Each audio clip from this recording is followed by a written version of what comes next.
So how do you define the brand Sudhir Shivaram? In my career, I was doing pretty good in corporate and at the same time doing really well in my wildlife as well. But I looked at my financials and it was not good. And then my CA and even my friends like, you're really crashing the price. You roll this out, it doesn't work. You can't go back to the original price. A single month, I made around 15 to 20 lakhs because like I cracked how to use it. In the initial stage of advertisement, whatever I lost like 10 lakhs, 15 lakhs, 20 lakhs, it just goes away. Sir, what is the best DSLR camera to buy, sir? Mr. Manjunath, Stop laughing. who is this guy? How does he know about INW? Once you find a tiger on this either the Kachi or the Pakkipa tree, the sighting happens for 1 or 2 hours. ಅದು ಬಿಡಿ ಅದು ಕೆಳಗಡೆ sir ಇರೋ tiger ಕೂತಿದೆ ನೋಡಿ ಅಲ್ಲಿ.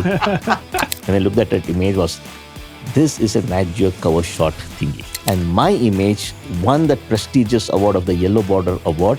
And in fact, I am the first person in the world to do a live broadcast of the Great Migration on Facebook. How do you really make money by following your passion? Let me give a straightforward answer to all the Please. folks. Okay? Our guest today is no stranger to big brands, big awards, and a big social media following. Over the last 30 years, he's taught thousands of people the art of wildlife photography. Considered to be one of the best photography teachers around, he has a hunger for beautiful images, student satisfaction, and Maggie. Our guest today is Sudhir Shivaram. Hey, over 90% of you watching aren't subscribed yet. Subscribe to Some Like It Wild because we have a whole bunch of wild guests lined up for you. Welcome, Sudhir. Thank you, Rohit. After a very long time we are meeting, I'm just directly jump into one very important question. And this is going to be really interesting for all the people who are watching this episode. Is that you were doing so good in your career. You were doing awesomely well in your corporate career. And one day you said, I'm done. Key thing why I basically quit my corporate life is like, I'm not good at corporate politics. Because in the organization, when you're growing up, okay, I remember this statement from my dad. So once I got promoted as the director of the division, I told my dad that I got a promotion. The first thing what he said is like, congratulations, but the higher you are growing in the company, the closer you are to the exit door. So watch out. Of course, the other main reason is like in my career, I was doing pretty good in corporate and at the same time doing really well in my wildlife as well. So all my wildlife photography tours, workshops, everything went pretty good. And at one point, I felt like I'm not doing justice to either of the role. Okay. So that is where my wife had a discussion with me and she was the one who prompted me saying like, I think it's high time you stop your corporate life and just continue with your wildlife photography because like as a mentor photography teacher, mentor, I was really good at that. So, and she recognized that and she said like, since you're really good at that, I think it makes more sense for you to stop your corporate life and get on full time into this. So I'm sure she also, and you guys would have discussed about the financial side also, because end of the day, at that point of time, when you were in a corporate life, end of the month, you will get the salary. You know that it's been credited in my account. Versus now you are on your own. You had to figure it out, the finances. I think that was actually one of the biggest decision maker and of course the calculation which we had to do. I had thought about it a couple of years earlier to quit. Okay. But I looked at my financials and it was not good. And I'm not a finance guy like with respect to savings or any of those things. I'm really bad at that. Very, very bad. You Okay. believe in living life. Yes. So that is where like I looked at my thing and I have a very close friend of mine who advises me on my financial career, a lot of things, a very close friend of mine. And when I went to him, he looked at this and he said, hey, so you can't even like forget, like first make some good money and then get into wildlife, forget it. You are not in a position to go full time into your own photography teaching. Then like we came up with a plan for the next 2 years, what I should do. And then that is when I got 2 major awards. One is the Sanctuary Asia Wildlife Photographer of the Year. And the next year I got the National Geographic Yellow Border Award. Yes. Which was the cover shot of the Nat Geo magazine. So that boosted me, like gave that boost that, I mean, like, yeah, I can do it. And again, I went back to him after a year and he looked at and he said like, kind of 50-50. So the whole planning was, Rohit, to see like, I jump into this full time and because like I had like a house loan, car loan, kids' education. I mean, I was a fully family man. And with so much of commitments in life, as you said, like a very nice lucrative job as a director of the company, high paying job, quitting that and getting full time into this. So I have to sustain and continue the same lifestyle. Okay, so for that we did the calculation, and I had to cut down on certain expenses, a lot of things. So the final main plan was for the next 2 years after I get into this, with zero income from photography, I should be able to sustain my life. Okay. Otherwise, I've seen people who come under pressure. The workshop doesn't get sold, tours doesn't get sold. They have that minimum number. It doesn't work. They come under pressure. Okay. So I didn't want to get into that. So made sure next 2 years, zero income, everything is set. I can just continue. And then after I quit, I announced my first tour. For the next 3 months, whatever tours were there, I announced it in advance. And in a matter of like 2-3 weeks, all of them were sold out. And I was like, okay. That's like a mega confidence yeah, I mean, booster. like that was the main confidence booster, that because whatever profit margin I calculated, it's already there in my account now. And then after a couple of months, I announced it for the next 6 months. Okay. And that also got sold out in a matter of 1 month. So that means like overall for the next 1 year, whatever tours I had announced, they all got sold out. And that was the biggest confidence booster that I can do this. So we always talk about product market fit, right? So what was the market like at that time for wildlife photography? This is when you started this at 2005. No. So 2005 is when I started teaching wildlife photography or photography in general way back in my corporate life. Because there's people who are looking at me and saying like, you're doing so good in photography, why don't you teach us? So that is where way back in my corporate life, while I was in HP, so I started teaching photography. That is where my whole passion for teaching started, because like I learned photography in a very, very hard way. Okay, way back in 92, 93, I started doing photography, and 96, 97, when I started working, I kind of continued, but there was nobody to guide and no proper internet access. So I learned it the very hard way. That is where the urge in me that others should not go through the same kind of trouble which I went through. So that is what prompted me to start teaching photography. And 2013 October is when I quit my corporate job. 2014 started my own private limited company. And that is how the whole kind of things started.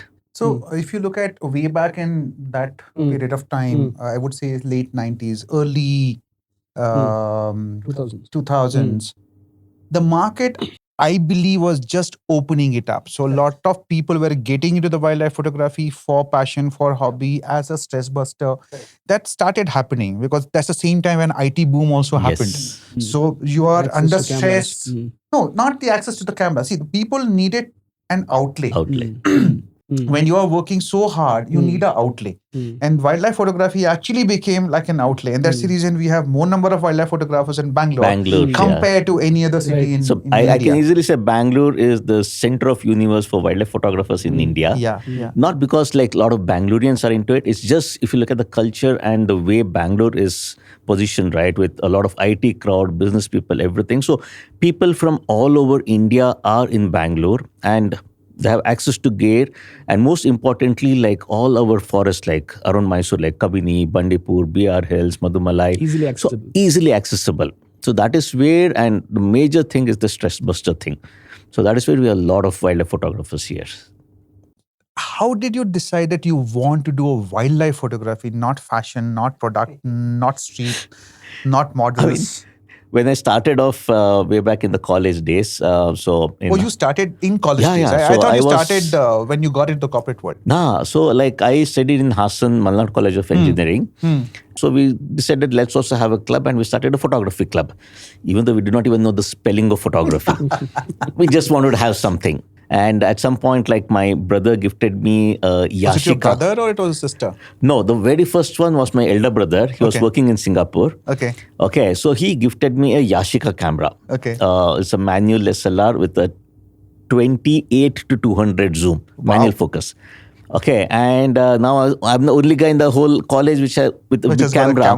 With And DSLR. I became the official photographer for all the events in the college. And wearing that and walking like this, it's like the Badge of privilege, honor. like everybody, Sudhir one photo. So that is how it started. And started doing anything and everything, all kind of photography. I remember like from college, I caught a small caterpillar, put it in a box, and got it all the way to my hostel room. And under the steady light, I put it, and all kind of things I tried. I mean, like my hostel friends, they know the kind of crazy things I've done. And that is where my even love for nature started, where we had Kumar Parvata close to Hassan. So Sakleshpur, Chikmagalur, we used to go on trekking and then get onto like Somarpet side or even Sakleshpur side and do trekking to Kumar Parvata. That is where the love for nature started. And then a lot of trekking groups from college, they used to call me saying, you be our official photographer, we'll take you for free. So that is how things started. And once I moved to Bangalore, so that is where my whole photography journey started in Hassan. And once I moved to Bangalore, I caught up with like-minded friends like who are into wildlife. And since I was into photography, they're like, why don't you travel with us for nature? So that is where I started. BR Hills was my first trip along with my friends. And that is where I started my photography, wildlife photography per se, like 95, 96 is when that got started. And it took just almost took off. 14 years for you to see the first tiger. 10 years actually. 10 yes. years. Okay. See, I mean, I was not a tiger person. I was Okay. more into bird photography. Oh, okay. My first love is like birds, bird Okay. photography. And whenever I used to enter the park, it always used to be birds. Never look for big cats, nothing. And that is where it took me almost like 10 years to see my first tiger in the wild.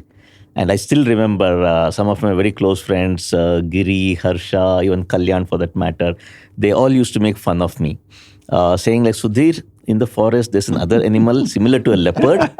Instead of spots, it has stripes. Because I'd never seen a tiger in the wild.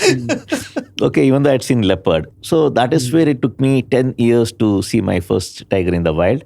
And that too, it happened by accident. So, Yeah, I remember that image.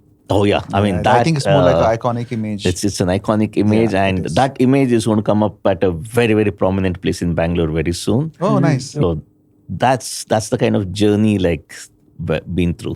Awesome. How did INW happen? India Nature Watch for the audience I who think may not know. can you describe what INW was and what was it? at See, the time? okay, this is going back way back in 2003, and that is when I met Vijay. So I Vijay just Kavale. randomly sent a email to Vijay Kavale saying there was a mistake in his website. And he replied and I was, oh my God, Vijay has replied back to me, blah, blah, blah. And then he... I think for the audience, you should talk about Vijay. So, please no more now. for the audience benefit, so Vijay Kavale, so he's been mentor, my guru, everything for photography. So he was the vice president of the infrastructure division of Infosys. Okay, and way back, like he made tons of money, quit his corporate job, and he got full time into bird photography. So if you see indiabirds.com, that's his website. Completely non-commercial. He had made his money, and he had a farmhouse outskirts of Bangalore. And that is when I contacted Vijay, introduced myself. And I mean, he was already well known in the nature and wildlife world as a bird photographer. And I contacted him and he invited me to his farm, saying, why don't you come over and have a look? And so he took me around. So that is how he kind of like taught me how to shoot from a car. Oh, How to position the vehicle. So he was driving for me. I was sitting in the passenger vehicle.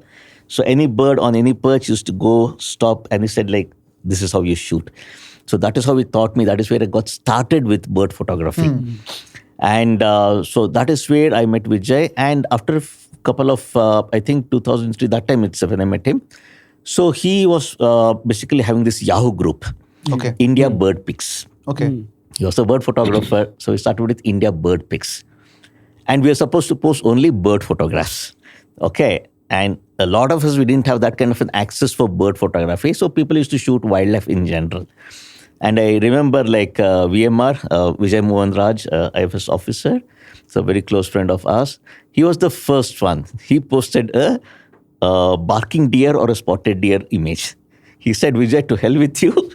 This is all I have. I don't do bird photography. I don't have birds. I'm going to post this. You do whatever. You want to delete it? Go ahead and delete it.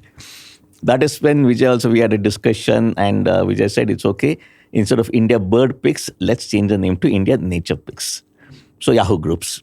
And of course, so Yahoo Groups it used to come as emails and the images used to get deleted. That's it. Comes in your inbox. So That is where he said ki, like such amazing images from all over India are coming in our group. I think it's high time we have a website of our own so that we document all these amazing images coming in. So his simple tagline was joy of nature. Okay, so enjoy it. So, and he was a non-controversial, nothing to do with conservation or activism, nothing. He's like, let's enjoy nature. Okay, through birds, through nature, through wildlife. That was his motto. So that is where he said, let's start documenting this and let's have our own website. So that is where I remember Vijay, me, Kalyan, and even Yatin. Okay, so Yatin now has moved to the US.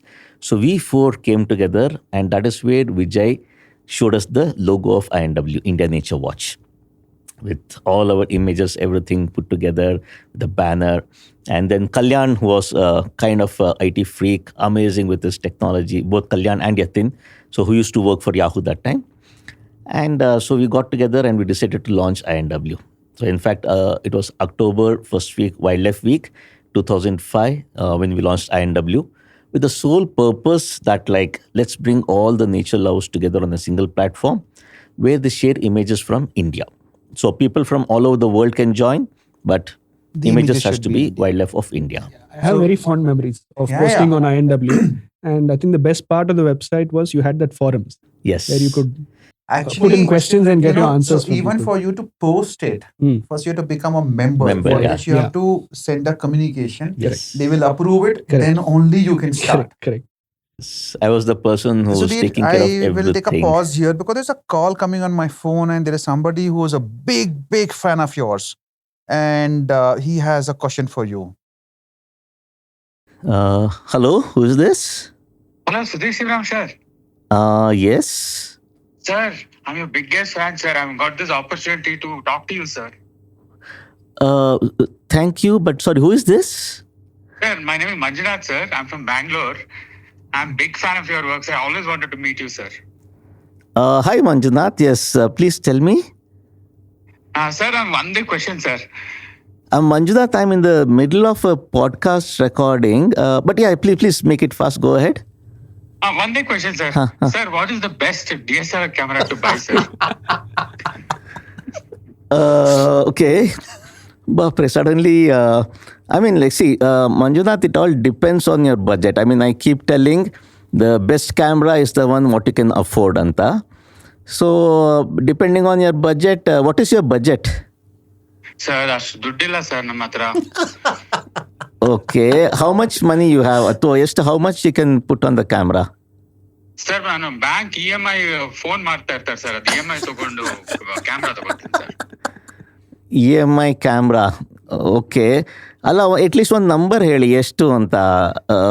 1 lakh, 2 lakh, how much you have budget for camera? 1 ಲಕ್ಷನ sir? Sir 1 ಲಕ್ಷಕ್ಕಷ್ಟೇ sir, ಒಂದು 10,000 ಆಗುತ್ತೆ sir. Sir, ಹಂಗಾದ್ರೆ ಒಂದು ಕೆಲಸ ಮಾಡಿ, 10,000 ಅಂತಂದ್ರೆ ಒಂದು ಫೋನ್ ತೊಗೊಂಡ್ಬಿಡಿ ಸರ್ ನೀವು. ಫೋನಲ್ಲೂ ಕ್ಯಾಮ್ರಾ ಇರುತ್ತೆ. I think that will be the best camera for you sir. But sir ನಾ ವೈಲ್ಡ್ ಲೈಫ್ ಸರ್, ನನ್ನ ಫೋನಲ್ಲೂ ಕ್ಯಾಮ್ರಾ ಇದೆ ಸರ್, ಅದ್ರಲ್ಲಿ ಏನು ಫೋಟೋ ಚೆನ್ನಾಗಿ ಬರ್ತಾ ಇಲ್ಲ ಸರ್. ಸರ್, ಇನ್ನೊಂದು ಐಡಿಯಾ ಕೊಡ್ತೀನಿ. ಫೋನ್ ತಗೊಳ್ಳಿ 10,000 ರೂಪಾಯಿಗೆ. ಇನ್ನೊಂದು 1,500 ರೂಪಾಯಿಗೆ ಬೈನಾಕ್ಯುಲರ್ಸ್ ಬರುತ್ತೆ. ಬೈನಾಕ್ಯುಲರ್ಸ್ ತಗೊಳ್ಳಿ. ಸೊ ಫೋನ್ ಮತ್ತು ಬೈನಾಕ್ಯುಲರ್ಸ್ ಎರಡು ಕಂಬೈನ್ ಮಾಡಿ ಒಳ್ಳೆ ಟೆಲಿಫೋಟೋ ಲೆನ್ಸ್ ಆಗುತ್ತೆ, ಫೋಟೋಗ್ರಫಿ ಮಾಡ್ಬೋದು. ಸರ್ ನೀವು ಸುಳ್ಳು ಹೇಳ್ತಾ ಇದ್ದೀರಾ ಸರ್? ನೀವು ಸುಧೀರ್ ಶಿವರಾಮ್, ನೀವು ಹೇಗೆ? ಇಲ್ಲ ಮಿಸ್ಟರ್ ಮಂಜುನಾಥ್, ಇದು Stop laughing. ಇಲ್ಲ 10,000 what can I do Rohit? I mean ಇಲ್ಲ, ಬಿಕಾಸ್ ಮಿಸ್ಟರ್ ಮಂಜುನಾಥ್, ನಮ್ದು ಕಾಡಲ್ಲಿ ವೆನ್ ವಿ ಗೋ ಅಲ್ಲ, lot of our driver guides ಅಲ್ಲ, this is how they do photography. Cell phone ಕಾಡು ಹೋಗ್ಲಿಕ್ಕೆ ಅಷ್ಟು ದುಡ್ಡಾಗುತ್ತೆ ಸರ್, ಏನ್ ನೀವು ಹೇಳ್ತಾ ಇದ್ದೀರಾ? ಕಾಡು ಇಲ್ಲ, ಒಂದು ಕೆಲಸ ಮಾಡಿ. ಬೆಂಗಳೂರಾ ನೀವು? ಯಾವ ಊರು? ಬೆಂಗಳೂರು ಸರ್. ಸರ್, ಬೆಂಗಳೂರಿಂದ ನೀವು, I think from the way you say auto, I don't know whether ಇಲ್ಲ ಮನಿ ಫಾರ್ ಆಟೋ, ಪಕ್ಕದಲ್ಲೇ ಬನ್ನೇರ್ಘಟ್ಟ ಕಾಡಿದೆ ಮಂಜುನಾಥ್ ಅವರೇ. ಸೊ ಅಲ್ಲಿ ಹೋಗಿ ನೀವು ಅಲ್ಲಿ ಸ್ಟಾರ್ಟ್ ಮಾಡ್ಬೋದು ಫೋಟೋಗ್ರಫಿ, ವೈಲ್ಡ್ ಲೈಫ್. ಹೌದಾ ಸರ್? ಅಲ್ಲಿ ಟೈಗರ್ ಸಿಗುತ್ತಾ ಸರ್? ಹಾಂ, ಸಿಗತ್ತೆ, ಪರವಾಗಿಲ್ಲ, ಸಿಗತ್ತೆ. Okay sir. ಇರಲಿ ಮಂಜುನಾಥ್, ನಾನು ಸ್ವಲ್ಪ ಒಂದು ಮೀಟಿಂಗಲ್ಲಿ ಇದ್ದೀನಿ ನಾನು. ಎನಿವೇ ನನ್ನ ನಂಬರ್ ನಿಮಗೆ ಸಿಕ್ಕಿದೆ, ಸೊ ಯು ಕ್ಯಾನ್ ಅಗೇನ್ ಕಾಲ್ ಮಿ. ನಾನು ಸ್ವಲ್ಪ ಡೀಟೇಲಾಗಿ ಮಾತಾಡೋಣ ಬೇಕಿದ್ರೆ. ಸರ್ ಇನ್ನೂ ಒಂದು request sir, last request sir. ಹಾ ಹೇಳಿ. ಸರ್ ಒಂದು INW ಮೆಂಬರ್ಶಿಪ್ ಬೇಕು sir. Who is this guy? How does he know about INW? No idea, Sudhir. ಆಯ್ತು, ನೀವು ರಿಕ್ವೆಸ್ಟ್ ಹಾಕಿ, ನಾನೇ ಅದನ್ನ ಅಪ್ರೂವ್ ಮಾಡೋದು. I think I still have access to INW. I get you ಇದು ರಿಕ್ವೆಸ್ಟ್ ಅಪ್ರೂವ್ಡ್. ಸೊ ಫಸ್ಟ್ ಹೋಗಿ ನೀವು ಒಂದು phone ತಗೊಳ್ಳಿ ನೀವು, okay sir, with a good camera. Okay, all the best. Hello hello Kalyan ma'am. Lady, I somehow had the doubt because this voice was because I was officially on a podcast. I didn't want to sound idu. You buy a CN20, okay? You buy a red camera and a CN20, that will work for you. I just had, for old times sake, I had to troll you and ask you which is best camera to buy. Guys, it's Kalyan here on the phone. He always does this. When I go live on Instagram, Facebook, he comes in and asks me, sir, which is the best camera to buy? Okay, Kalyan, we are good. We will talk later, Kalyan. We'll catch up. I'll catch up. It's been a long time, yaar. Let's catch up soon. Okay. Chalo, bye-bye. He somehow manages to catch hold of me when I'm in any live program. Should I remember him doing it? I think we were doing some other session and then he just came in and started talking the same thing. Same thing. He always, I don't know, somehow he gets to know I'm live here, there. I'm sure you must have told him that I'll be recording this. No, I did tell him that we are going to record today morning. I mean, since that INW, he brought it up, right? So that is where, so it was like Kalyan, then Yatin, Vijay and me. So we launched INW 2005 October Wildlife Week and invited people from all over the country, across the globe. You can come, just participate, post. That was the social media of the world that time. It was a craze. And non-commercial, Yes. purely non-commercial. What happened? It went on pretty good, and I think later point of time, all of us got extremely busy with our own work. Then I think more than work, especially after I quit my corporate job, around the same time Kalyan quit his job, and then Yatin moved to the US, and then it was just Vijay over here, and we got busy with our own work, our own tours, workshops. So that is where kind of our focus, attention on INW, it kind of went down and it took a back seat. And it's still there. The website is still very strong after 20 plus years. Whatever coding, whatever has happened, like HTML basic, it still works very well and it's still alive. Sudhir, I have a very different kind of a question. We spoke about Kalyan or talk about there are a lot of people who have a background of engineering. Mm-hmm.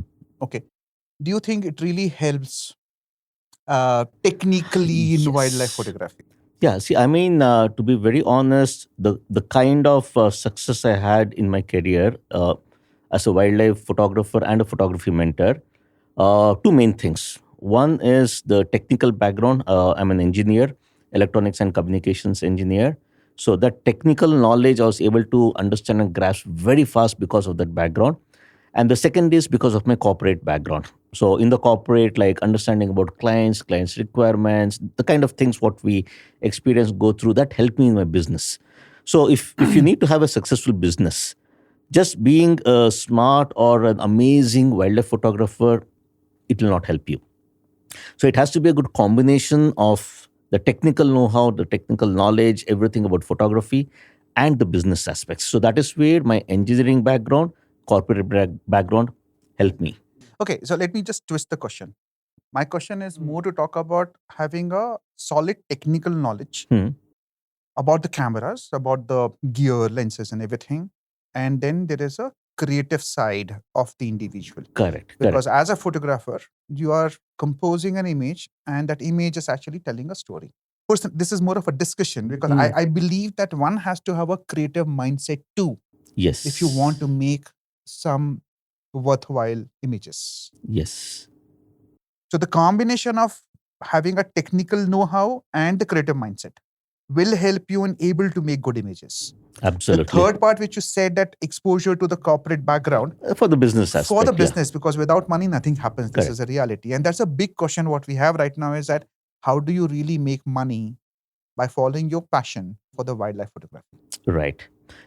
So, I mean, just to take a few steps back and if I had to give you an analogy about what you mentioned, which is actually a basic fundamental thing, it's just not the technical knowledge, but yes, the creative side also is very, very important to be successful, to come up with good images, storytelling images.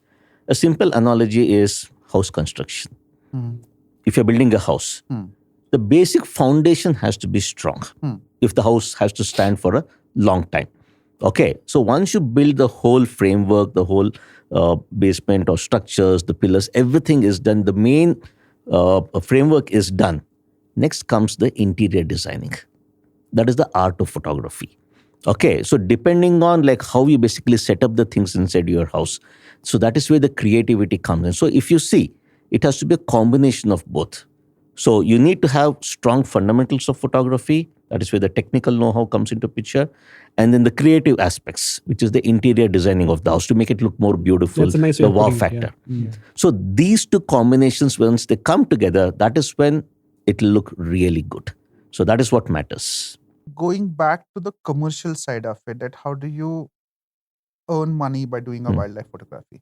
I'm sure there are a lot of wildlife photographers who want to give up whatever they are doing it and want to follow the passion. So this is a big call which you took when you took it. Yeah. You did your calculations, you took a call, you worked on it, you made it happen. Now, if people want to do that I really love doing wildlife photography and I'm done with my corporate life, but as you said rightly, that EMIs, loans, this, that, there are commitments, liabilities, family to look after. They are not able to take A that big decision. jump, yeah. That decision is something which is very important. So if somebody wants to do it, what will you advise them? Okay. Let me give a straightforward answer to all the Please. folks. Okay. When it comes to wildlife photography, there's zero money in that. You cannot make a career living out of wildlife photography. Now, that said, other part of it, the real fact. Then the big question is like, you are there, so many people are doing it. Okay. Now, in my case, so I earn my income through my online photography courses, my wildlife photography tours as an influencer, and so a lot of other business ideas. And coming to the main point, in India, with a population of 1.4 billion people, there are only two professional wildlife photographers who make a living out of only wildlife photography. One is Dhritiman Mukherjee, who has already been on our show over here, and other is Prasenjit Yadav. So these two are the only people who in India are basically sustaining, living their livelihood purely from photographs, wildlife photography alone. Okay, and for the rest of us, it's more of we conduct wildlife photography tours, we do workshops, and then there are others who are pure tour operators. And then there are people who are into equipment rental for wildlife photography. So it's more of these kind of things which are around wildlife photography and not from wildlife photographs alone. Okay, so that is where making money or somebody wants to get into a career comes into picture. And of course, we have the other aspects related to, again, wildlife. I would not say photography, but related to wildlife, where I think Harsha and Payal also were all on the show. As naturalists, you can make a career out of it. Okay, so that way, like in the circle for wildlife photography, there are opportunities where you can basically create a career out of it, but again, not directly from wildlife photography. Sudhir, you spoke about a couple of things while making it commercially viable. You spoke about the tours, you spoke about the workshops, you also spoke about the online courses. These courses which you have done, the online courses, is it a mega revenue cruncher for you? That is one of the main source of income for me. It's a recursive one because the way the whole online course started, again, go back to the corporate about the client's requirements, I keep saying, right? So that is very important to understand. So the way it all started is I was doing my photography too. So I was doing my workshops, weekend workshops, the city-based workshops, 2-day workshop, be it Bangalore or Chennai, Hyderabad, Delhi, Kolkata, all the places I used to do. And then along with that, to complement that was the wildlife photography tours, where I take people into the wild, teach them wildlife photography. And I started getting messages where people said, ki, one is your tours are expensive, we cannot attend it. Or weekend workshops, you don't come to our city. Or even though sometimes we can attend, the time, it doesn't work out well for us, it clashes. So that is where they said, like, next time when you're out, conducting a city-based workshop or a wildlife tour, can you record those things? If you can record those things and post it, we are ready to pay for that. So that was the query which started coming in. So that prompted me to look at my business aspect and said, like, I think this is a good way to start my online photography courses. In fact, this was an idea I had given long time back. Okay, but it just did not happen. So this time I was like, let me do it on my own. And I looked at some of the very internationally renowned markets where online photography is done. Looked at that. Lynda.com was one of my source of inspiration, where I looked at how exactly they do the online photography courses, the kind of setup they have for the recording. And I decided, like, instead of recording the actual ones, let me dedicate time for a live one where I give all the details. So that is how I started recording. And I still remember I set up a studio, similar studio in my room. So one of the bedrooms converted into a studio at home and put up all the lights. And I was not that confident of talking to the camera. And I practiced, and I had a huge TV, my DSLR connected to the TV to show the camera settings. And night, like, I used to start recording at 10 o'clock, 11 o'clock, and used to go until morning 3 o'clock, 4 o'clock. And it was just me, my camera. I was talking to the camera, looking at the camera, so looking at each other. I'm sure, like, the camera used to keep wondering, like, what is this guy up to? Night 2 o'clock, akela room mein, like, he just looks at me, keeps talking to me. So that is how the recording happened. In fact, you go and look at those previous courses, which is still online. You can see my serious face, like, looking at it, and that corporate look with nice shave, one hair I had, everything. Okay, so that is how it started. And I did a lot of recording, different cameras. So I understood what people wanted. So both the concepts of photography and camera-related settings. Okay, so the three major brands, like, initially started with Canon and Canon and Nikon, the courses I had. And so now it was time, like, what should be the pricing of that? So I started off with some 4,000, 5,000 rupees kind of a thing. Went on well. And later introduced more courses, took it up to 8,000 plus. And with more courses coming up, I started increasing the price. Now, this is where the business aspect comes in. So people who want to basically get into the business aspect of photography. So it's very important to study the market. So the online courses, like, the way it was happening, when I used to make a change, I used to, like, promote it. Of course, the promotion was purely on my own organic way on my social media. It was just Facebook that time. So there was no Instagram, no other things. And in fact, I was probably the first in the world to start doing Facebook Live teaching photography. Okay, so that is where my popularity grew on social media, because, like, it used to be called as Friday Photography Chat with Sudhir. Okay, my Facebook Live. And in fact, again, going back to history, like, I was the first person in India to have access to Facebook Live. Okay, so way back in 2015, Facebook contacted me and said, like, only few select people in the world, okay, have been given this privilege where they can do Facebook Live. So that time, directly on Facebook, we are not able to do it. So there was a separate app called Facebook Mentions. Oh, okay. Okay, so we had to install the Facebook Mentions and give our login, the Facebook login, and only approved people were able to log in. Okay, so that is how I was able to log in. And that was, I remember, like, August end 2015 is when I got access to it. Next week, I traveled to Masai Mara. Okay, and in fact, I am the first person in the world to do a live broadcast of the Great Migration on Facebook with the crocs killing the wildebeest, that entire thing.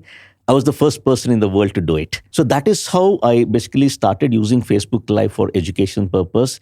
And that became very popular. And so through that and through Facebook posts, I used to promote my online photography course. So new things introduced, people used to buy it. So kind of in a month, I used to get sales of like 10, 15, 20 sales in a month. And I used to be happy with that. At a cost of like 8,000, 10,000 sales. Subscriptions. Since my online course was more a subscription-based model, access for 1 year. And around 8,000, 10,000 rupees was the cost. So 10, 15, 20 subscriptions per month is what I used to get. And I was happy with that. But then again, it started dropping.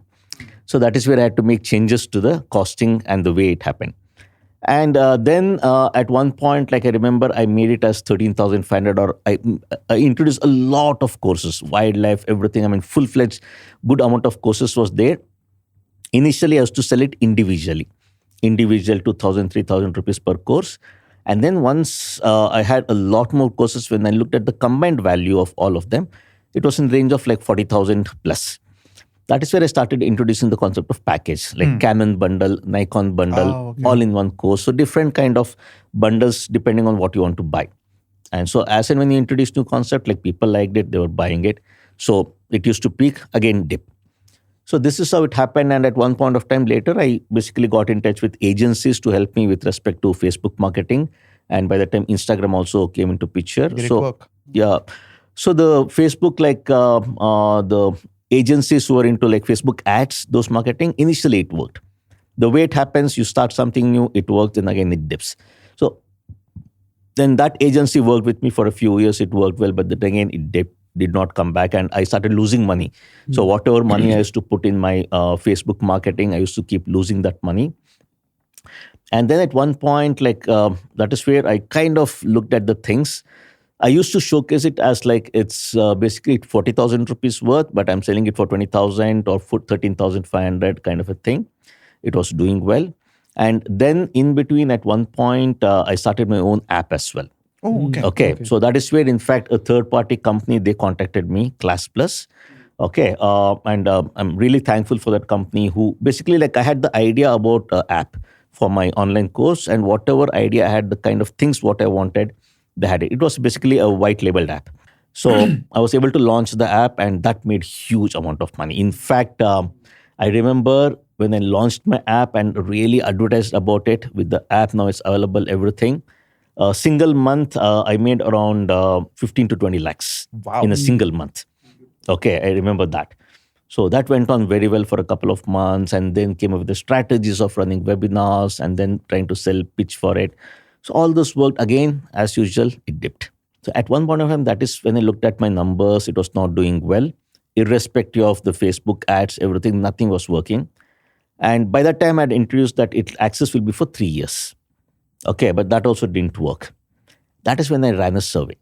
I asked people, fine, I know my content is really good, courses are really good because of the effort I put in, and from a teaching point of view, I can tell you, like, I'm really, really good when it comes to photography teaching. I'm really one of the top in the world. I will call you a Vishwaguru for that. That confidence I have, yes. So that I knew I was very good at it, but no sales were happening. So I ran a survey saying, why are you guys not buying my course? Give me a straightforward answer, to the point. 2 strong points came out of it. Okay.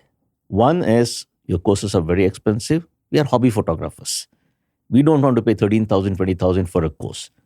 Second, you say access is for 1 year, and another higher package was for 3 years. Photography is such a thing where we want to keep coming back and looking at the things. We can't remember it forever because it's a hobby for us. We go out, we do a little bit of study, and we go to the field, use your knowledge, shoot. And after 6 months is when we go again. By the time I've forgotten everything. Your access is for 1 year. So I pay 13,000 whatever, access for 1 year. Sorry, it doesn't work. So 2 main points: cost, access, duration. That is when I looked at it and I decided, let me redo the calculation.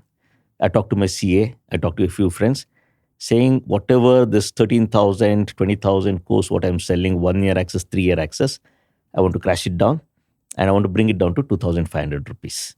With GST, it comes to 2,950. So I want to be under the 3,000 mark. And then give lifetime access. Oh, okay. Okay, so these were the 2 major things which came out of the survey. Then my CA and even my friends like Sudhir, relook at this decision. You're really crashing the price. Okay, and then lifelong access you are giving. You roll this out, it doesn't work, you can't go back to the original Yes, you price. can't. It's going to be very Yeah, tough. yeah. I said, I'll take my chances. Okay, then I talked to my agency. So by the time I was working with, by the time, like, I'd already quit from the previous agency and I was on my own. Okay, so in fact, like, from a technology point of view, that is one thing again I'm very good at. Okay, so grasping and adapting to new technology which works for me. So I had understood about Facebook ads marketing. So I started doing my own marketing, Instagram, social media. Like I have digested it left and right. Yeah, you kill it. Okay, so social media, whatever you want, I can help you like this. So that is where I said, I'll do this. I went in and launched it. That became a super, super hit. Okay. With the kind of registrations I used to get per month and all, that was nothing. Okay. So just to give you a number about, you asked like from a financial point of view, how well it is doing or what it is. So the course was for 2,500 rupees. Forget about the GST. So 2,500 rupees. As of today, I have close to 32,000 subscribers. Wow. And it's open numbers. It's open numbers. You visit my app. I have my Sudhir Shivaram photography app. I have my platform online, learn.sudhirshivaramphotography.com. You go online, you can see there. In fact, yesterday somebody asked, it's 32,000 blah, blah, blah something. So that's the number of people on my platform who are learning from me. Okay. Brilliant. So that is how it's worked. Where And did you also gone for his workshop? Long ago, 18 years ago. I remember. 18 years ago when I was 19 years old. I So still now you remember do that, yeah. photo tours just for the fun. No, photo tours. So this is my recursive regular income which comes every month. Yeah. Okay. And I have an amazing ad agency who are doing really well for me. And again, from a numbers point of view, like per month, I put in around 10 to 15 lakhs investment for the ads. Wow. Okay. So it's a huge A amount. sizable number. Yeah. So that is where, I mean, when we talk about photography as an entrepreneur, that is where it's important to understand the market, what they want, what you can give. Yeah. And India is a platform of numbers. Yes, It's a it game is. of numbers here. Yes. Okay. And there are people. I mean, people ask me, why did you crash the price like this? I said, one is, yes, whatever I had put in to create those videos, all that effort, it has kind of paid back. So whatever now, I mean, and people, there's so many people out there like what Kalyan called and said like 10,000 rupees. And no, that's the fact It's there, actually. it's there. That's a Yeah, fact. yeah. People who are interested in learning photography want to do, they have a budget of say 20,000 rupees for camera, 25,000 rupees for camera. Yes. They can't afford. Yes. There are those people. So that is where I decided I crashed the price so that everyone who actually wants to learn from me, okay, so they should not say like budget is an issue. So 2,500, if you ask me, I think it's a very good number, economical number. very, Yeah, very very affordable good. Yeah, number. It's affordable number. No dispute. Okay, so that is where it crashes so that everyone who wants to come to me, who wants to learn from me, you should have access to it. And lifelong access. Just take it, no problem. So that is what worked very well. Okay, and that is one. And now coming to the photography tours. Okay, so I mean, that is doing really well. So my ad agency are working very hard. So, and now I even plan to introduce a lot more advanced courses, more specific courses as a part of my upcoming strategy for the remaining part of the year. And then the other one is the photography tours. That's my other main source of income. So in a month, I can do maximum 1 or 2 workshops because physically it is very, very strainful. Okay. And there also, I want to give a small example.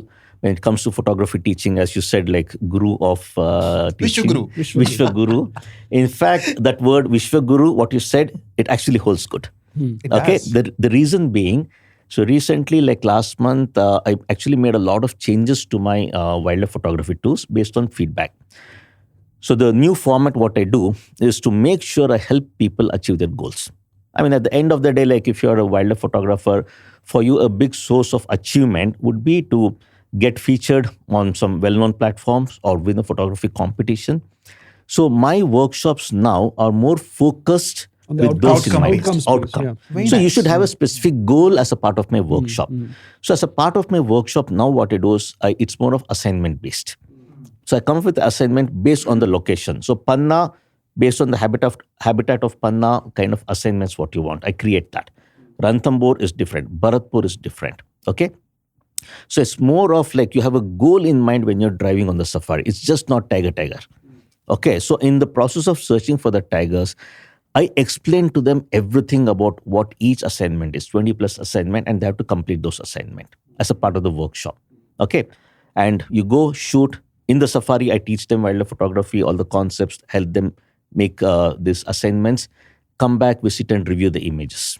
Everybody comes with their laptop, they copy the images, lock the room, 2 hours session where I sit with each one of them. So my current workshops are just 8 people.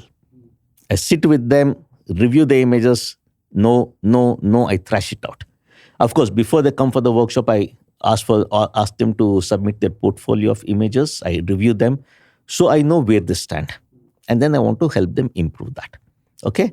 So review of images, then I shortlist those images for them. I help them shortlist based on the criteria. I teach them, then process the images for them. How to process, I teach that. So the goal is by the end of the workshop, they should have at least 15 to 20 to 30 top class images, 5-star images. And my criteria are really high. They know. You know what I'm really liking it, that how focused Sudhir Exactly. is And and able reiteration. to identify how should I move ahead. Yes. So it's not about that if I have done this, didn't work, drop me. No. The idea is to figure it out why it has not worked, how do I improvise, how do I move ahead. Like the example what you give it about your subscriptions, you figured out that this is the problem statement. Go for it. And that's where the numbers started happening. And this is brilliant. As I think any entrepreneur who is yeah. listening to this podcast should focus on everything what Sudhir has said in so many words. It applies to every business. It is not about the wildlife photography as such. I think it applies to every business. This is brilliant. And if you see in this entire strategy, whatever I plan, it's not keeping in mind how do I make more money out of this. My It's all about focus the is value what you're able to value add. and how do I Yeah. help them become better Yes. photographers. Yeah. The Money value will come. See, Yeah. Rohit, money will come. Okay, you be the best in your field, start working towards the focus what you have, money will come. It will not go in. I have lost money. I have lost lakhs and lakhs of money. I have lost even in the initial stage of advertisement, whatever, right? I lost like 10 lakhs, 15 lakhs, 20 lakhs. It just goes away. I lost it. But my focus is, it's okay. I'll get it back. Okay, so that focus thing about main thing, how do I help my students improve? And as a part of that, as I said, my wildlife photography workshops now going forward is how do I make my participants win competitions across the world? I think that's also a good So strategy. that's Outcome-based. the thing. This is Outcome-based brilliant. workshop. Yeah. This is brilliant because it is not about just going into the field, Yeah. understanding Ranthambore, taking some Correct. photographs and looking at the technical. But And- this is brilliant And that strategy. way, I think even the participants are very focused. Yes. They have a goal. Yeah. of what they And want to achieve. in And fact, either my they get featured, Ranthambore, published, everything. winning awards. In fact, that is the other thing also which I'm now coming up, Yeah. where like, so typically like in magazines, so I'm going to get their work published. Okay, that's also an acknowledgement for them for the good work what they're doing. So I'll curate, I'll shortlist the best of the images which my participants have shot and get it published in magazines. And I'll be paying for that. It's not like through magazines, I'll ask them saying, hey, publish this one. No, I'll be paying for it and only the top-notch ones, I'll get it published. So that is the thing what I want to do for my participants. See, at the end of the day, they become better photographers and they start loving what they're doing. I think that's the best gift for me and the returns for me. I'm if you going to ask. come to Panna for one of your workshops. You have to. I have to. I'm not joking because the way I see you, you're so focused, you're so clear how to move forward. And I'm sure all these things are happening with the learnings. It's not a joke. There are so many people in this field right now, but Sudhir Shivaram is a different name altogether. And that leads to the next question. The brand Sudhir Shivaram. hmm Okay. So how do you define the brand Sudhir Shivaram? In your own words. See, it's basically, as I say, my whole brand is for the love of learning. Okay, for the love of teaching. So that's the main thing what I go with. And that is what I've been doing all my life. As I said, right from the Facebook lives, what I started, wherever I go, my focus is like help people learn. Because the kind of effort I put in to learn photography, a very, very hard way. Okay, where I made so many mistakes. I started with film camera, didn't know about exposure, did not know about like metering, nothing. I used to just go and click. So from there I started, and the kind of hardship I went through, I don't want others to go through that. So my kind of like 30 years of experience, what I have in photography, all that I want to make sure I get it to you. So what I took 30 years to achieve, I want you to start achieving it in just 1 or 2 years. That's it. And in fact, I have my students, like a lot of them, who have achieved that with the kind of knowledge sharing, training, and guidance what I have given. I know of a lot of my fellow students, friends, photographers, like who have got into the business of photography, wildlife photography, and they're actually doing very well. And that makes me really proud. And that is what brand Sudhir Shivaram stands for. isn't it a huge responsibility also, the way you have built your brand, the way you have created your brand? Uh, Absolutely. The reason why I'm blushing and smiling is I remember those days when me, Kalyan, Giri, we used to travel to Kabini, Bandipur, and the kind of nonsense we have done. Okay, to get Why those don't we talk images. about those nonsenses? Okay, it's Whatever you can simple. share. It's simple. Like say for example, I remember me and Giri. So we were the first to reach the leopard spot in Bandipur. Okay, in the afternoon, so leopard was on a tree with a kill, and we're not getting the angle. So on the vehicle on top, okay, just with the seat, the two seats, whatever, sitting or standing on top of those seats, on top like we're standing and basically shooting the leopard on the tree. And when the other vehicles came in, we kind of like came down and Behave. okay, fine, behave well, all those things. So all those nonsense I have done, like me, I remember Giri, all the things. And now over a period of time, so as you said, like that name, everything, responsibility, that freedom comes with responsibility, you Yes. say whatever, right? So that is why now with the brand Sudhir Shivaram, right? I can't do all those things like in public. Okay, so You I still had post a to, lot of things. I have seen you dancing in the rain. so that You I do don't that. post it, my The friends. re- They post it, tag me. I'm like, okay, fine, I approve it. Okay. In fact, people think that I'm a very, very serious guy. Okay. I don't know why. I don't know whether my look or what it is. I don't know. People think that I'm a very, very serious guy, very difficult to approach and all. And because once it happened in Bandhavgarh, where like as usual vehicles cross and the driver guys they exchange notes, kahan pe kya sighting hai, wo. And I was the only person in the vehicle. I was doing my personal safari. And in the opposite vehicle, there's another person sitting. Again, he alone. For close to 10 minutes, both the drivers discussing because nowhere, nothing happening. And I was just sitting as usual. I was just looking at camera here, there, and that guy sitting, just a smile, everything. After I go, like next day, I get a message on Facebook. Sir, you're right in front of me. You're my biggest role model, and I wanted to say hello to you, but you being Sudhir Shivaram, I didn't know how to disturb you. I'm like, what the hell? What disturbance? I was sitting right in front of you 10 minutes doing nothing. Feeling bored. Why Feeling didn't bored, you talk to nothing. me? You could have said hello. Okay, theek hai. Yeah. What's the worst which can happen if you say hello? I'll say, don't talk to me, I'm busy. That's Wear all. your hat. Yeah. हाँ, उसमें क्या? Don't disturb, Don't do not disturb. do not disturb. I'll wear that. So उसमें क्या? I said, you are the one who are at the losing end. Because again, when you'll get this opportunity, you don't know. Yeah. So I always tell people, like, you see me, it's okay. Don't think that Sudhir is busy. Ye, wo. Be selfish. Yeah. It's okay. I One keep has to telling be. my students, in wildlife photography, little bit you have to be selfish. Everywhere. Everywhere, especially like you're seeing a tiger, you got the angle, na? Be selfish, stick there, Yeah, that's it. take Of course, your now angle. the MP, the Bagheera app is there. After 15 minutes, you have to move out of that place. That's a different matter. But that is where I say, like, you have to basically like approach, talk to me. So don't look at my face and think that I'm a very serious person. I'm a very chill guy. And that is when somebody asks me, I share that video. I will look at this video, what I do.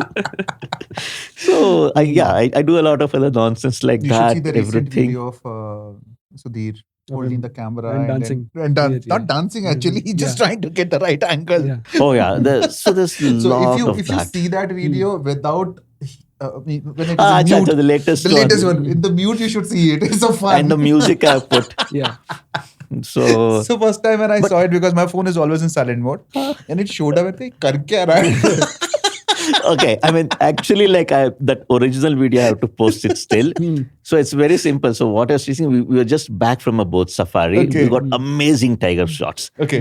And I was reviewing everybody's images and the composition is like tiger tail or face is cut. I was like, what is wrong with this? They said, the boat keeps shaking so much. How do you work on composition from the boat? So that is what I was trying to demonstrate, saying like the boat is shaking, your lower body is shaking, Oh, but okay. top portion has to be stable. So that is what I was demonstrating. Like gimbal. top is positioned down, it keeps shaking. So it's a proper educational video. Yeah, but please then, post a proper one. so my friend who actually shot it, like she told me, Sudhir, like this one, instead of posting, I know you are always trying to help education, blah, blah, blah. But this one, mute it off. Just post that portion you ask people, what do you think I'm doing? And only wrong comments. Wrong I saw guesses. that. I remember I saw Anish Chandelia's comment. People came up with some crazy, No, but crazy this is too comments on good. that. So that is another learning. Social media, I think the way Sudhir cracked it, his educational content also has a humor. Yes. And I think that works a lot with the audience. Humor sells. Yes. Yeah. The humors people And consume. see, in a lot of this, just be yourself. Yeah, Don't just try be yourself. to That's a brilliant copy thing. others or don't try to like imitate what others are trying to do. It will not work. It won't work. will not work. You need to be yourself. Just be yourself, do what you do. Yeah. That works. That's amazing. Yeah. In fact, in a separate one regarding the same point, people used to ask me, fine, you do wildlife photography, you teach photography, but this is when I met Dhrutiman in Panna last Panna. week. The people were, hey, Dhrutiman, you keep talking about him, the kind of work he does, the kind of projects he takes up, everything. So why don't you do something like that? That is where I say, see, each of us have certain core skill sets in us. We love to do that. I am good at teaching photography. Dhrutiman is good at all those kind of projects where he goes to kind of like forbidden places, the kind of crazy things he does. He's really good at that. Okay, so each of us are basically into this field and you guys love us for what we are currently doing. Obviously. So there is no reason for me to imitate and try to do what Dhrutiman is doing. Yes. It Makes may no be sense. working very well for him. It doesn't make sense for me. And in fact, that is where people ask me, saying, you being such a popular person, when it comes to conservation, there's so much of tiger poaching or there's that happening, forest being cut. Why don't you do something about it? I said, that is not my focus in life. If I wanted to be a conservationist or an activist, then I would have been I one. would have been that. Yeah. And there are people who are doing really amazing work. job. Yeah. There's no dispute. Okay, they're stopping a lot of things, kind of public litigation, the PLs they're filing. People are doing it. So just because I'm popular in a certain way doesn't mean that I should start doing those things also. 100%. Okay, so that is where I say, I'm good at this. This is my focus. This is what I'll do. Okay, be it with any other things like putting it on social media just for the tick purpose, saying, yeah, I'm doing this. Yeah. Sorry, Doesn't that make is any not sense. me. There's one question which came up while we were doing a research or say planning out this whole session is that how do you really see now social media has gone berserk. There are millions of images which are getting uploaded. How do you make sure that your image stands out? Okay, so one simple question I'll ask. Why should anybody stand out? What is the reason for them to stand out in the crowd? What is their goal? What is their purpose in life? This is what I ask people when they come to me with this issue. Okay, because see, social media is such a platform. And to be very honest, today, whatever I am, my fame, name, the money I have made, everything I owe it to Facebook, Instagram, I owe it to social media. Because like I've cracked how to use it. Okay. And when a lot of new photographers come online, especially on social media, they have this issue. Not getting likes, not getting the reach I want, no collaborators are coming, nothing, numbers are not working. So that is where I ask, what is your purpose on being on social media? One, is it just to share the joy of nature, as Vijay used to tell me? Okay, is that your goal? Or is it to basically become more popular, well-known, and at some point start earning money as an influencer? Is that your goal? So what exactly is the purpose? So based on that, I guide people. Okay, coming straight to the point. Yes. Fine, I want to make money. Yes. I want to get fame. I want to get more likes. See, that is where then comes basically your main soul of purpose, which is the images what you shoot, the stories what you convey, and most importantly, the consistency of doing it. Okay, so that is what in fact cracked my whole thing. And also, if you see, like, if you take Varun Aditya, who is one of the top influencers in wildlife photography with 3.2 million or 3.3 million followers, the only reason why he is at such a level today, okay, is because one is fine, he's really good at his work. And second thing is the consistency. I remember, okay, even during COVID time, even after that, when it really started growing, every morning at 9 o'clock, 9:30, every morning, okay, for 4 years, post 10 images. Okay, about wildlife, and every Saturdays he used to post about himself with the camera. He did that continuously for at least 4 years, 5 years from what I remember. That consistency is what made him what he is today. I agree. So I haven't even been able to reach the 1 million followers. In fact, a lot of my other students and all, they crossed 1 million. I have not reached this still. That's because, again, of the consistency. See, in my case, because of the kind of work what I do, I cannot be that consistency on social media. Every day posting, I just don't get the time, or I miss the timeline. I'm traveling, I don't have network. There are hazard reasons why I'm not being consistent on social media. And if you're not consistent, you will not grow. I'm still stuck at that 930K, 932K or whatever, or I think it's yeah, some 970K or something like that on Instagram. Right now. 970 is it? Yeah. Something like that, yeah. Yeah, so I When I haven't saw it been last year. growing, and of course, in between, I keep clearing my things. So I go to that followers, and like Instagram puts up like doubtful followers, whatever. I say just delete them. Once I remember, I deleted 12,000 users, 12,000 followers, because Instagram felt that they are fake followers, or I mean, bots would have followed me, okay, for whatever reason. So I just delete it. So my overall growth so far is only been kind of like organic growth, and I don't do ads or to boost posts. I don't do any of those things. And if you see one thing, it's just not about consistency with good images, which people will like. See, at the end of the day, it's as simple. Like you take social media, Instagram, you have the phone in hand, you keep scrolling like this. Anything which catches attention for a second, people, oh wow, this is nice, like they go on. Okay, so that is what you need to post, and that is what I keep telling people. Maximum 0 to 3 seconds. Okay, so that is all we have. So within that, the attention grabbing time, if you have not done it, sorry, it will not work. And of course, the other consistency, again, going back to the strategy, don't post one images, as I keep telling people. Minimum 10 images carousel. First image, make it something unique, different, which is not there in the thumbnail, which you have not posted before. Remaining ones, you can repeat it. Because the way social media works is when you scroll, you miss it. Again, you come back on social media. Again, you open Instagram like later in the day, your second image appears now. You miss that one. So basically, like if you post 10 images, so you get 10 chances with each of your followers for them to like your image. Okay, so a lot of people don't know about this. So that is where when you post a carousel of 10 images, your chances of engagement, likes on your image, it goes up. Of course, that goes back to question like, I don't have so much of content. That is where I say it's okay, repeat it. Okay, people's It's okay to memory, repeat. people's Yeah. memory is short-lived. It's very short, and so much of content they're So consuming, they much won't even content remember they keep it. consuming, they Yeah, don't remember. they And don't even if remember they it. remember, oh yeah, this image, wow, I remember this, Yeah. like. Yeah. Got Okay, it, so got this it, yeah. this is how social media works, and people like who want to get onto social media. These are the things, and of course, there are a lot of other strategies where you have to convert your account into a creator account, so you get the complete analysis of your account. So complete data analysis. You have to study the data, analyze the data, and then accordingly start posting. That will give you idea about who is liking what kind of images, the timing when you have to post it, number of times you have to post it. So it gives you a lot of data.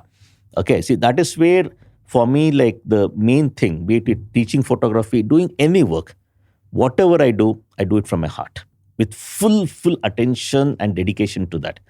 I never do any work as a checklist. Karna hai, chalo kar do. No, I never do that. So these are the key mantras for success on social media for anyone. Okay, so you've traveled over the years to many parks in India. So which are, say, your top 5 favorite parks and why? Uh, Without any doubt, the number one for me is Corbett Tiger Reserve and the experience of staying in Dikala Forest Rest House.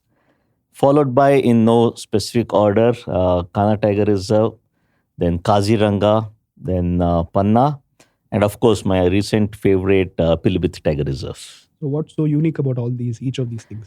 I think the one of the things, even though these are my top ones, of course, every single park in India is unique because of the diverse habitat, the diverse species what you find, and most importantly, from a photography point of view, for me, like it's basically the kind of backdrop what I get. So a lot of these places we create the signature shots.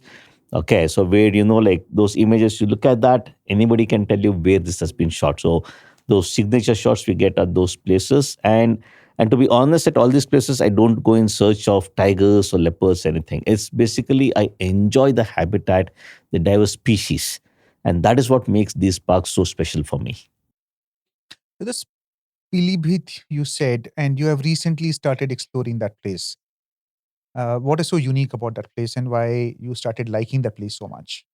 I mean, as I said, like I've traveled so many parks in India, and Pilibhit is little different. Okay. Okay, of course, the very famous thing about Pilibhit Tiger Reserve is the Kacha Rasta and the Pakka Rasta. Acha. Okay, so these are the well-known ones. Okay, so the whole Kachi Patri, Pakki Patri, they call it. Okay, so the whole concept is there's a canal which runs through the forest. Okay, so it's a very like wide canal. And on either side, the roads are there. So one is basically the Kachi Patri, which is basically a mud road. So it's a 6 to 8 kilometer road. You drive all the way, which runs parallel to the canal. Go and then you cross. There's a bridge. You cross over it and start coming back on the other side. That is basically the Pakki Patri, which is basically the tar road. So you come on the tar road. And on either side of this road is more of a swampy area. Okay, so there again, like not much wildlife exists because of the swampy kind of nature. And this is just not Pilibhit, not just that area. So Pilibhit is a lot more beautiful. So this is zone 2 of the park. Zone 1 of the park is more of grasslands, then shrubs, forest patches, then even water bodies. So it's a mix of everything. And that is what makes this park so beautiful. And majority of the tiger sightings happen on this Kachi Patri and Pakki Patri, because there are at least 3 different males and multiple females, everything around this area. So the reason why this park is getting so much of popularity is because the ease at which you can find the tigers there. And the beauty of this place is once you find a tiger on this, either the Kachi or the Pakki Patri, the sighting happens for 1 or 2 hours. Okay. Oh, okay. Okay, the simple reason is the tiger is on the road. One side is the canal, other side is the marshy area. So it doesn't like to go on either of the roads. If it comes onto this road, it has come there to stay there. So the best part is fine. I mean, and also the good thing what the department has done is they have made this road one way. Okay. Okay, so that like on one road you're going and the tiger sighting happens at the back, you can't come back. You go all the way around and you come back. Okay, so sometimes what happens, like some vehicles are in the front, some at the back, and in between the tiger comes. So it gets split. So the tiger in between, and the tiger keeps moving in one direction, they get on the head-on shots. And after some time, the beauty is the tiger turns and starts walking in the other direction. So now these set of people, they get the head-on shots. Okay, and beautiful backdrop with the trees. So the habitat is very beautiful. And I have seen and photographed tigers even at other places within the park. So I think it's the overall like the habitat, the diverse kind of like habitat what it has. So that is what has like kind of made it a little bit attractive for me as one of my other favorite parks in the country. So I'm sure you have shot great images in last so many years, but there'll be some images which are very close to your heart. Yes. There are a few, some of my so-called signature Yes. images. So of course, for me, one of my topmost favorite image is basically the tiger and the gaur from Bhadra Tiger Reserve. In fact, that is an incident which I love to share about how I photographed that. Yeah. So, I mean, as I said, like for close to 10 years, like I had never seen a tiger in the wild. So Vijay, me and Yatin, we went to Bhadra. So that time it was a Bhadra Wildlife Sanctuary. So it has still not got the Tiger Reserve status. Yeah. And during that time, the village relocation was going on. So there were multiple villages which were located inside the national park, and the relocation of that was happening. And we were given this expectation that even sighting a spotted deer is very tough because of the amount of disturbance which it is causing with all the relocation work going on. So we went with open mind. So like it was the first visit to Bhadra, and we were on a drive. I remember October 30th, so morning. So for that particular safari, Vijay decided not to come. So it was just me and Yatin. Okay, so jungle lodges as usual. So we went in the safari. So we're driving on the road, and far I see black dots crossing the road. Okay, so then I immediately tell my driver, stop. And then I had my 500mm with the converter on, and I look through the viewfinder. I see a herd of gaur passing the road. I mean, a place where getting spotted deer itself was so tough. I'm seeing a herd of gaur passing the road. And immediately stopped and cut. We started shooting. Me and Yatin started shooting. Few seconds, the driver looks at us, looks in the front, looks at us again, looks at the angle of the lens, everything. Then he's like, sir, yen shoot marta idira? And it's, what are you shooting? I'm like, that whole herd of gaur passing in the front. He looks, he says, sir, adu bidi adu, kelgade sir, your tiger ಕೂತಿದೆ ನೋಡಿ ಅಲ್ಲಿ. I was like, wow. So basically, like he said, so So forget about the gaur. Look down there. There are two tigers sitting on the road. Because like the two tigers were so well camouflaged on that road, mud road, which kind of like early morning in that little hazy October winter time, little hazy morning, and all I could see in that greenery was the black dots.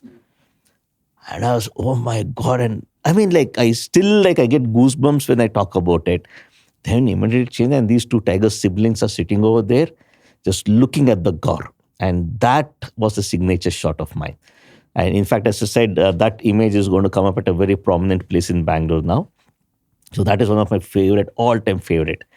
And then after that, the other one is basically the leopard on the tree, the sleeping, the leopard That's the slumber. iconic image. Another iconic, which won me the Sanctuary Asia Wildlife Photographer of the Year award.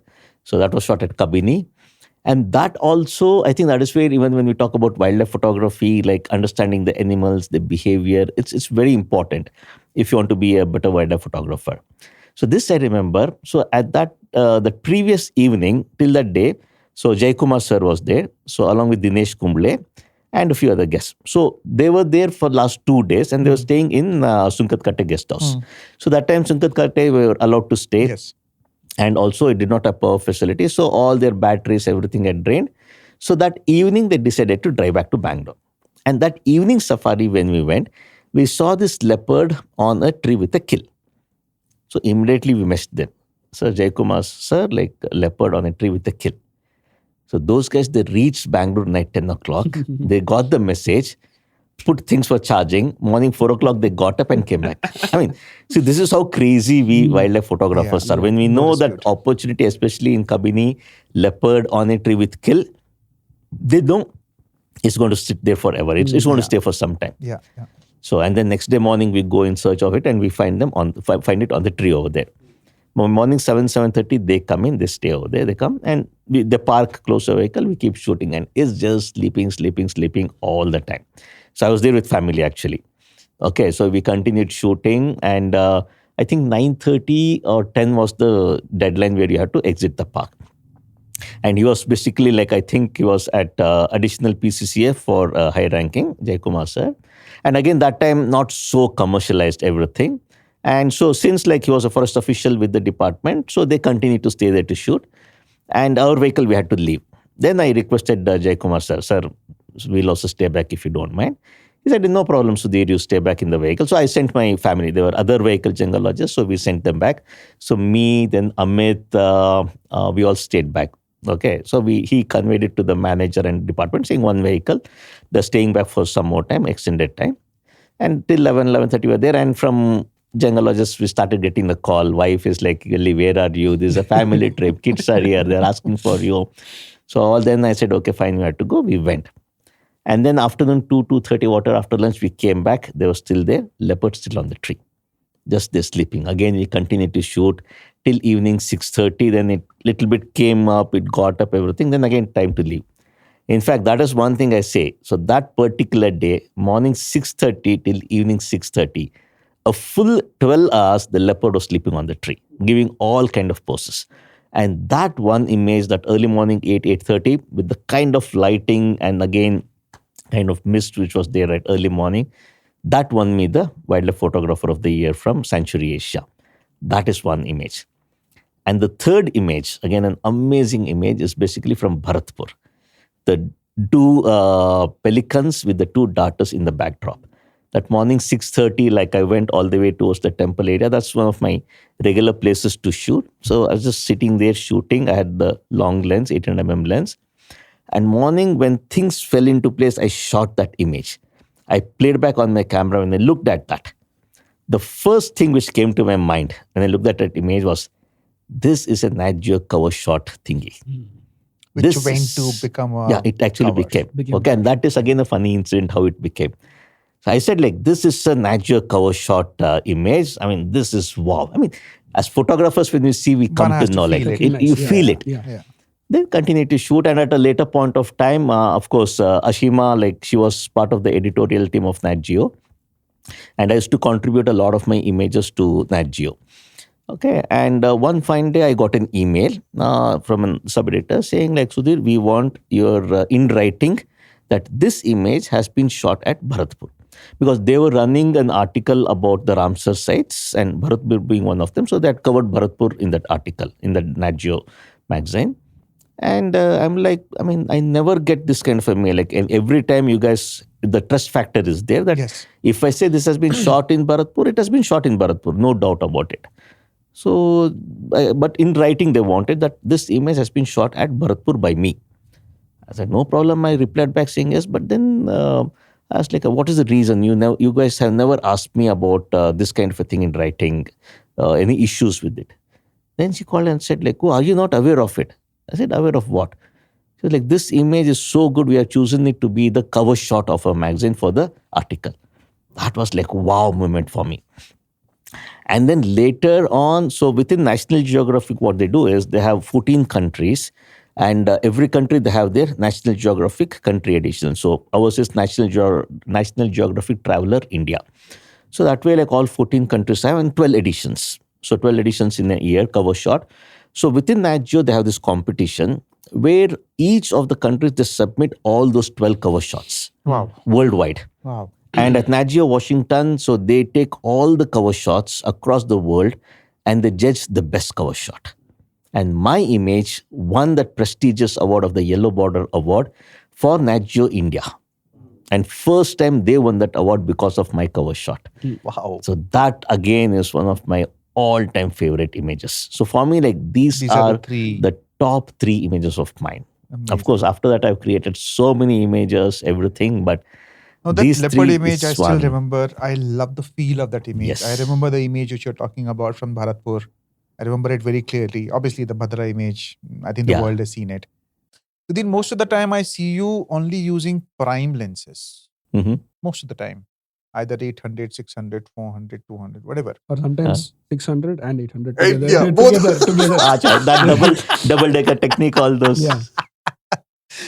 So, you don't believe in telephoto lenses or As in prime. just as like- zooms. As in zooms. zooms. Yeah, telephoto has more to do with zooms. Rohit, I'm a Sony brand ambassador. I don't buy lenses anymore. Okay, Sony gives me these lenses. So why should I ask for a low quality zoom lens?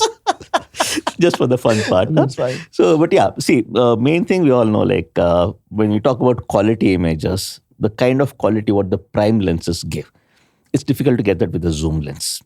Okay, and what a 10 lakh equipment can achieve, you can't get that from a 1.5 lakh equipment.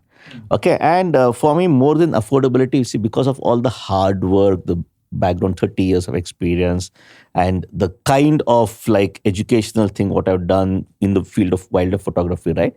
So it's all these are basically like the perks of the hard work what I've put in all these years. Okay, so I was a Canon ambassador for a long time, and after that, like I came out, then tried mirrorless cameras, fell in love with the technology what Sony has, then became Sony's brand ambassador. So it's kind of a win-win situation for both of us. And that is where a lot of these high-end equipments are sponsored by Sony for me. Okay, so one is like either giveaways or like I can use it for specific projects of my specific travel. So that is where for me quality matters a lot. So that is where I use be it the top of the line Sony cameras or the top of the line prime tele lenses. So which is your favorite gear right now?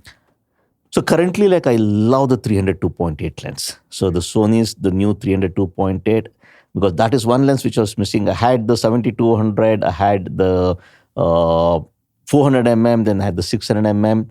But in between the 300mm, because a lot of times what happens in the central Indian parks and other places is the tigers, they come so close that 400 is too zoomed in.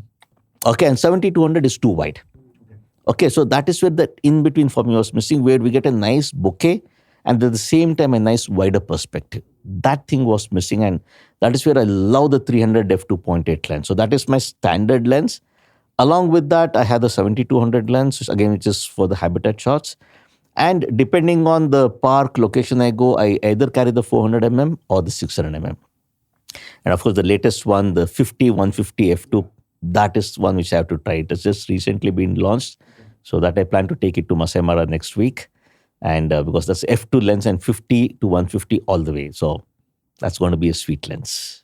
As we spoke about, you're a Sony brand ambassador, right? There are a lot of other brands who have reached out to you. how do you decide that you are going to work with X brand or not? What criterias do you consider, whatever the brands are? Because end of the day, they are reaching out to you as a brand itself. You have created your personal brand. And there are a number of brands, they must be reaching out to you. So how do you decide that you will work with this brand and you won't work with this brand? See, for me, what is important, one thing is like initially when we discuss about the brand Sudhir Shivaram, that brand is a very credible brand in the market. Okay, so I have to make sure like that, irrespective of the brand being credible, whatever, me as an individual, for me, I only promote those things which I believe in. Just because somebody pays money doesn't mean I'm going to promote that brand. So I'm very specific about what brands I'll promote, what brands I will not promote. Okay, in fact, in the past, there was this very famous alcohol brand which came in. I think every other person basically promoted that. It was a major campaign which was done all over India across different genres of photography. So they approached me also for Ranthambore, saying, we have this concept, we want you to work on this, and payment was not an issue. But typically, like be it alcohol or any of the cigarette or any of these kind of brands, I'm a strict no. Okay, even leather products. In fact, a US company entering into India, some of their leather products they wanted to basically promote, they approached me. I said, leather products, I will not do it. I'm sorry. Okay, so that is where I have certain ethics guidelines with respect to what kind of brands I want to promote. Related to all these photography related ones. So there again, depending on the quality of the product, everything. So I choose as to whether I want to work with this brand. So that So project your didn't work. whole philosophy is that you believe in the brand, you use it. Once you have experience, you decide if you want to work with that brand or not. Yes, So absolutely. just for the sake of the money, whatever, I don't no, do so that. I'm not even discussing the money. But I'm just saying that it is all driven by your experience. And that's when you say the yes. See, this and is a brand also I would like Rohit, to the work with. other thing is whichever brand approaches, especially in this segment, right? To be very honest, every brand have their own capabilities in that. It all as a photographer, what is that you can get out of it? So for me, the way I work is I don't look at the negatives. And every equipment will have drawbacks. Obvious. So I always say, forget about the drawbacks, work with what it is meant for. Yeah. Very important. So when people say, Sudhir, like cell phone, you can't zoom in so much like how a tele lens works. Absolutely. But the wide angle, what you get with a cell phone, you can't get it with a tele lens. It's meant for a purpose, for the macro, close-up macro. So that is where I say, this particular equipment is meant for a purpose. Use it for that purpose and take full advantage of that. So that is what I promote. Like as an ambassador, when they hire me, when they give the product, I look at the product, I study the specs, everything. And also see, like, especially with the cameras, what lens they're using. And I know like these can produce quality images. So that is where I stand up, I say, fine, I'll work with it. So this is the way I work, go with the positive things and forget about the drawbacks. And that is how I work with the brands, and I choose the brand, they choose me. Awesome. So Sudhir, how many messages do you receive on your social media channels? I get a lot of them. So especially on Facebook, on Instagram. And I don't know where people get my WhatsApp number from. And they message, like, I have two different. One is business and personal. Okay. Both on the same phone I have. Okay. So there also people message. I don't know where they get. But yeah, I get a lot of messages everywhere. Approximately how many in a day? So across everything, easily 50 plus messages. Wow. And how do you manage to respond to all the messages? Almost all the messages. See, for me, the key thing is the connect with my users, like, or my clients or fans, whatever you call. For me, it is important because like everybody has the same set of questions.